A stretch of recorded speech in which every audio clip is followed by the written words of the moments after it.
La chimica, da dizionario, è quella branca delle scienze naturali che studia la composizione della materia, le sue proprietà e le sue trasformazioni. Molto spesso è anche definita la scienza centrale, in quanto connette la fisica e la matematica ad altre branche della scienza come la biologia, la medicina e le nanotecnologie.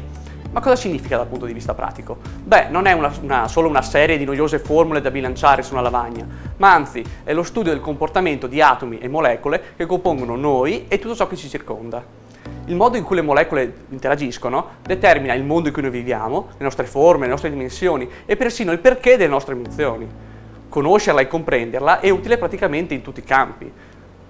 Ci permette di sviluppare nuovi farmaci contro patologie che non abbiamo ancora sconfitto, ci permette di sviluppare nuovi antibiotici contro batteri sempre più resistenti, ci permette anche di analizzare l'atmosfera di pianeti lontani anni luce da noi. Ci permette anche di migliorare e analizzare la qualità di ciò che mangiamo ed è anche in prima linea nella salvaguardia del nostro pianeta, tramite lo sviluppo di alternative sempre più green e biocompatibili.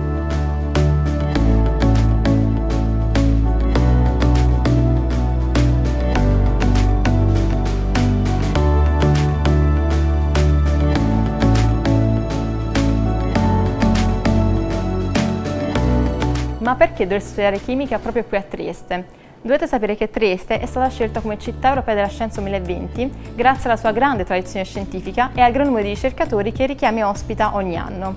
Inoltre Trieste è sede di numerosi eventi scientifici, come ad esempio il Festival della Scienza o la Notte dei Ricercatori. All'interno di questo contesto, il corso di laurea in chimica dell'Università di Trieste rientra tra i primi posti in classifica in numerose statistiche nazionali. L'accesso al corso triennale in chimica è a numero programmato, con un massimo di 50 studenti. Questo dato è estremamente importante perché permette di avere un rapporto numero studenti-numero docenti basso e quindi questo permette di garantire una didattica di maggior qualità e un rapporto col docente molto più diretto.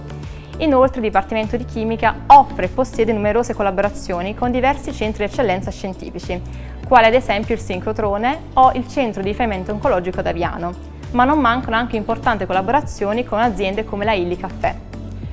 Gli studenti più meritevoli potranno ricevere diverse agevolazioni, ad esempio il prestigioso Collegio Luciano Fonda eroga diverse borse di studio.